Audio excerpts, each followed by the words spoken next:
രതീഷിനെതിരെ തിരിഞ്ഞിരിക്കുകയാണ് അൻസിബ നിൽക്കുന്ന സമയത്ത് അവിടെ രതീഷ് സംസാരിച്ച കാര്യങ്ങൾ കളിയാക്കിയത് ഒട്ടും ഇഷ്ടപ്പെട്ടില്ല അൻസിബയ്ക്ക്. വളരെ മോശമായിട്ടുള്ള പ്രവൃത്തി രതീഷ് ചെയ്യുന്നു എന്നാണ് അൻസിബ വന്നിട്ട് ഋഷിയുടെ അടുത്ത് വന്നിരുന്ന് പറയുന്നത്. എനിക്കത് ഒട്ടും ഇഷ്ടപ്പെട്ടില്ല. അയാൾ ഇവിടുന്ന് പോകേണ്ട മത്സരാർത്ഥി തന്നെയായിരുന്നു എന്നുള്ളത് വീണ്ടും അയാൾ തെളിയിച്ചു എന്നാണ് അൻസിബ അവിടെ പറയുന്നത്.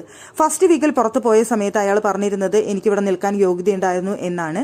പക്ഷേ ഇപ്പോൾ അയാൾ വീണ്ടും ആ തുടക്കത്തിൽ ഇവിടെ വന്നിട്ട് എന്തൊക്കെ കാണിച്ചോ അതുപോലെയുള്ള സ്വഭാവങ്ങൾ വീണ്ടും കാണിച്ചുകൊണ്ടിരിക്കുന്നു.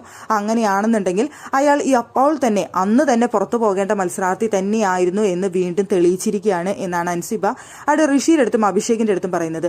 അപ്പൊ അഭിഷേക് പറയുന്നുണ്ട്, തുടക്കത്തിൽ വന്ന സമയത്ത് അയാളെ ഇവിടുത്തെ എനിക്ക് അൺസൈക്കബിൾ ആയിരുന്നു, ടി വി ഒക്കെ എറിഞ്ഞ് പൊട്ടിച്ചാലോ എന്ന് എനിക്ക് തോന്നി, ഞാൻ ചെവി പൊത്തിയിരുന്നിട്ടുണ്ട് എന്നൊക്കെ ഞാൻ തന്നെ അയാളുടെ അടുത്ത് പറഞ്ഞിട്ടുണ്ട്. അത്രയും ബോറിംഗ് ഗെയിം ആയിരുന്നു അയാളുടെ എന്നുള്ളത്. ഇപ്പൊ എന്താണ് ചെയ്തത് എന്ന് അൻസിബയുടെ അടുത്ത് ചോദിക്കുമ്പോൾ അൻസിബ പറയുന്നത് അവിടെ ശ്രീധുവിനെ കളിയാക്കുന്നുണ്ടായിരുന്നു. ഹരികൃഷ്ണൻസിലത്തെ പാട്ടും സീനും ഒക്കെ പറഞ്ഞിട്ട് ശ്രീധുവിനെ കളിയാക്കുന്നുണ്ടായിരുന്നു. പക്ഷെ ശ്രീധുവിനെ ഒന്നും മനസ്സിലായിട്ടില്ല, അതാണ് കാര്യമെന്ന് പറയുന്നുണ്ട്. അപ്പൊ അത് ഋഷിക്ക് കാര്യം മനസ്സിലായില്ല, അഭിഷേകിനെ കാര്യം മനസ്സിലായി. അപ്പൊ അഭിഷേക് പറഞ്ഞു, പുറത്തുനിന്ന് വന്ന എനിക്ക് കാര്യം മനസ്സിലായി, പക്ഷെ അകത്ത് നിൽക്കുന്നവർക്ക് അത് കാര്യം മനസ്സിലാവണമെന്നില്ല എന്ന് പറഞ്ഞു. പക്ഷെ അൻസിബയ്ക്ക് കാര്യം ഓടിയിട്ടുണ്ട്.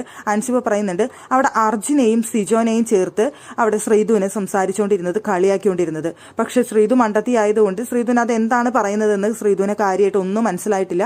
പക്ഷെ എനിക്കത് ഒട്ടും ഇഷ്ടപ്പെട്ടില്ല. ഞാൻ അയാളുടെ അടുത്ത് പറഞ്ഞു, ശ്രീധുവിന് അത് കാര്യം എന്താണെന്ന് മനസ്സിലായി കഴിഞ്ഞാൽ ആ ചൂട് പായസം നിങ്ങളുടെ മുഖത്തേക്ക് എടുത്ത് ഒഴിക്കുമെന്ന് ഞാൻ പറഞ്ഞു. അപ്പൊ അങ്ങേര് വിചാരിച്ച് ഞാൻ എടുത്ത് ഒഴിക്കുമെന്നാണെന്ന്. അപ്പൊ നീ ഒഴിക്കുമെന്നാണോ ചോദിച്ചത് എന്ന് ചോദിച്ചു. അപ്പൊ ശ്രീധു ഒഴിച്ചില്ലെങ്കിൽ ഞാൻ തന്നെ എടുത്ത് ഒഴിക്കുമെന്ന് അൻസിബ പറഞ്ഞു അത്രേ. എന്നിട്ടാണ് അൻസിബ അവിടെ നിന്ന് എഴുന്നേറ്റ് വന്നത്. അയാളുടെ ഈ വൃത്തികെട്ട സ്വഭാവം അവിടെ വീണ്ടും തുടങ്ങിയിരിക്കുന്നു. ഇനി പോകുന്നത് വരെ അയാളുടെ അടുത്ത് ഞാൻ മിണ്ടില്ല, എനിക്കിഷ്ടമല്ല അയാളുടെ സ്വഭാവം, ഈ വൃത്തികെട്ട രീതിയിൽ അവിടെ ചിത്രീകരിക്കുന്നത് എനിക്ക് ഇഷ്ടപ്പെട്ടില്ല എന്ന് അവിടെ വന്നിരുന്ന അൻസിബ പറയുന്നുണ്ട്. എന്തായാലും അൻസിബ ആ കാര്യത്തിലെടുത്ത തീരുമാനം വളരെ നന്നായിരുന്നു എന്ന് എനിക്ക് തോന്നി.